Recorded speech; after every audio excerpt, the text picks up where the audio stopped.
চা হয়ে গেছে, মা চা খেয়ে নিয়েছে, এখন আমি চা খাবো। মা দুবার চা খাওয়া গেছে। আর এদিকে বেগুন পোড়া বসিয়েছি, বেগুন পোড়া দিয়ে আজকে রুটি খাবো।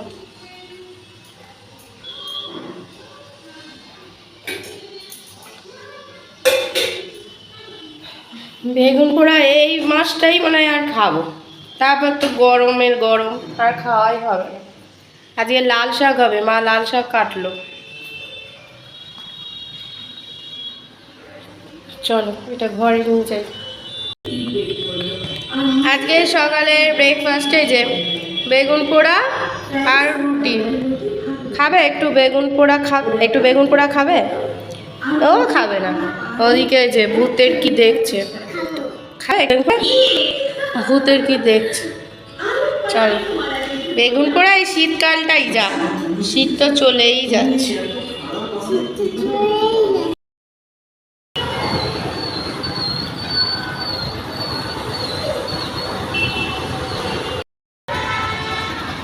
অনলাইনে অর্ডার দিয়েছি আর এখন দাঁড়িয়ে আছে কতক্ষণে আসবে।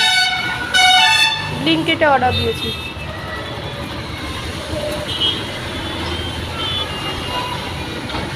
মেসেজ চলে এসেছে যে এসছে। আমার সাথে তাতানো ওয়েট করছে। কিসের জন্য ওয়েট করছিস তুই বল আগে, কিসের জন্য ওয়েট করছিস বল। কি কি এদিকে এদিকে কি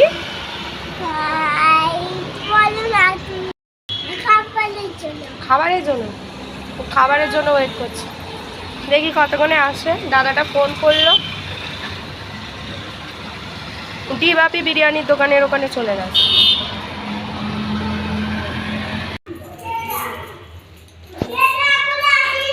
হ্যাঁ এসছে।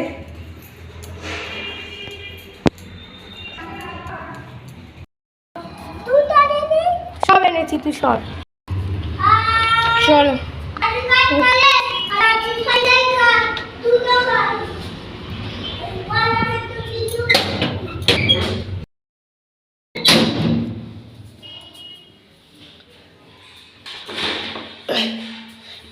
দেখি তুই কি আছে দেখি। আগিস এটা অফারে পাই, এই জন্য এটা নিয়ে নিই। এখানে পাটালি গুড় ছিল আর এখানে হচ্ছে তোমার গোবিন্দভোগ চাল আছে। তো ভাবছি আজকে পায়েস করবো। 2 প্যাকেট দুধ আনিয়েছি আজকে ব্লিঙ্কিট থেকে।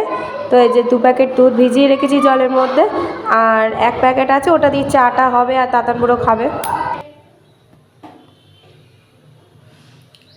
এখানে দুধ বসিয়ে দিয়েছি, একটু সামান্য জল দিয়েছি, আর এখানেও কিছুটা দুধ রয়েছে। এটা পরে দেবো, আগে পায়েস হবে তারপরে এই দুধটা দেবো। আমি এরকমই করি, গুঁড়ো দুধ তো সবসময় বাড়িতে থাকে না, তাই এই দুধটা আছে, এটা দিয়ে করব। পরে এই দুধটাতে কী হয়, পায়েসের ঘনত্বটা ভালো হয়। এখন আপাতত দুধটা জাল দিই।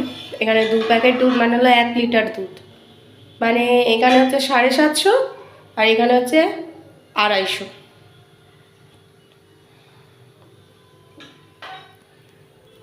এখানে গোবিন্দভোগ চাল ধুয়ে রেখেছি।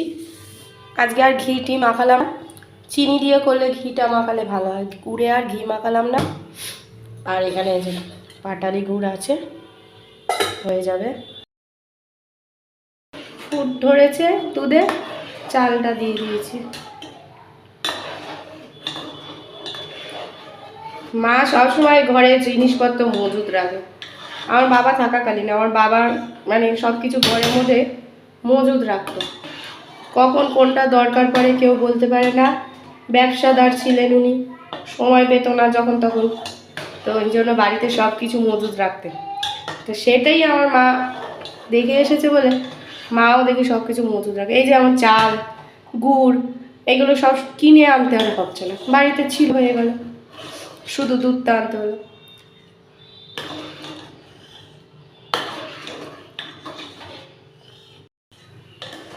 দুধ ঘন করে অনেকটা করে জাল দিয়ে তারপর তো চালটা দিলাম, চালটাও প্রায় 90% কুক হয়ে গেছে,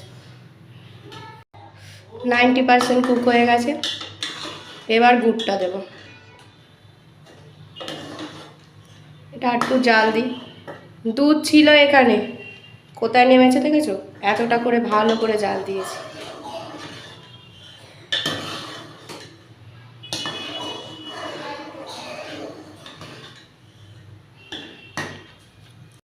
গুড় দিয়ে দিলাম,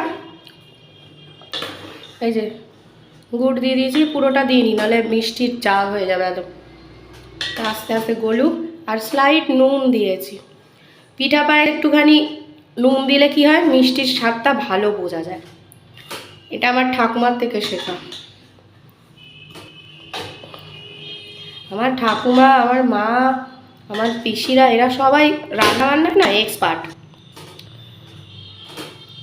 এদের কাছ থেকে প্রচুর জিনিস আমি শিখেছি। আমার কাকিমা বলো, আমার মা বলো, তারপর আমার ঠাকুমা, আমার দুই পিসি, এরা প্রত্যেক রান্নার এক্সপার্ট। তেমনই হয়েছে আমাদের দাদাভাই ও ব্যাপক রান্না পারে, খুব ভালো রান্না পারে দাদাভাই, A to Z করে খাওয়াতে পারে।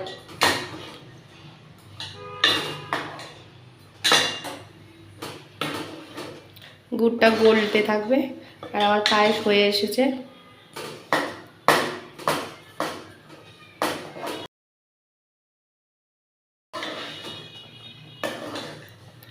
গুড় অত থেতো করে ভেঙে কিচ্ছু দিতে লাগে না, যতটা পরিমাণ দেবে দাও, আপনি আপ গলে যাবে।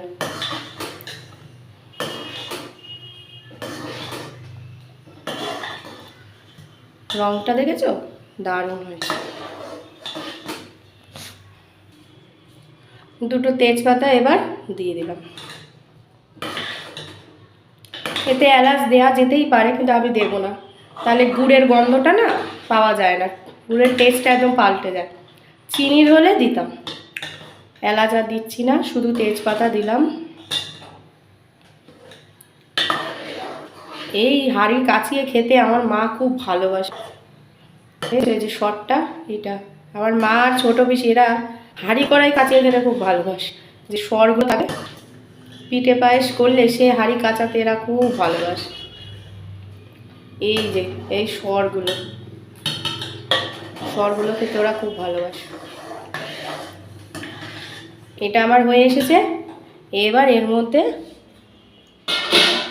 এই যে দুধটা জাল দিয়ে রেখেছিলাম, সেটা একটু দিয়ে দেবো।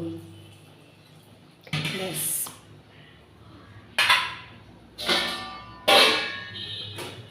তাহলে আমার পায়েস আর একটুখানি ফুটবে, নামিয়ে দেবো, পায়েস একদম রেডি হয়ে যাবে। হেভি সেন্ট বেরিয়েছে, কিন্তু পায়েসের গন্ধই আলাদা। গুড়ের পায়েস,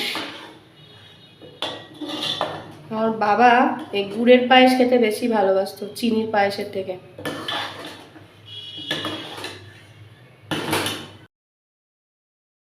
সর পড়েছে দেখেছো? হেভি সর পড়েছে। আমার পায়েস কিন্তু কমপ্লিট। এটা অনেক বসে যাবে। এখন যে পাতলাটা দেখছো, এটা কিন্তু পুরো বসে যাবে।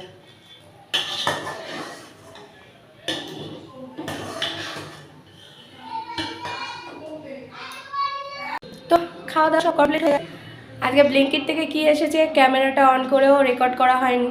দুপুরবেলা কী খেয়েছি সেটাও রেকর্ড করা হয়নি, রাতের বেলাও তাই। মনে হচ্ছে ক্যামেরাটা অন রয়েছে, কিন্তু রেকর্ড আর হচ্ছে না। কি অবস্থা বলো? তো যাই হোক, মুদির জোগাড়ে জিনিসপত্র আর কি, মাকে বলি বেরোতে হবে না, অনলাইনে অর্ডার করে দিচ্ছি, তোমাকে ওই বই আনতে হবে না, ওরাই দিয়ে যাবে। তা ওরাই দিয়ে যায়, অসুবিধা তো হয় না। আর অফারে কিছু কিছু পাওয়া যায়। তো যাই হোক, তো চলো, পায়েসটা তো আজকে দারুণ হয়েছে। আজকে খাইনি, একটুখানি টেস্ট করেছি, কালকে খাবো, গ্যাস হয়ে যাবে নইলে। মাছ, গামলি মাছ, ভোলা মাছ, লাল ডাক, আর ছিল চাটনিটা তো কমন, আর একটা ঘ্যাট করেছিল।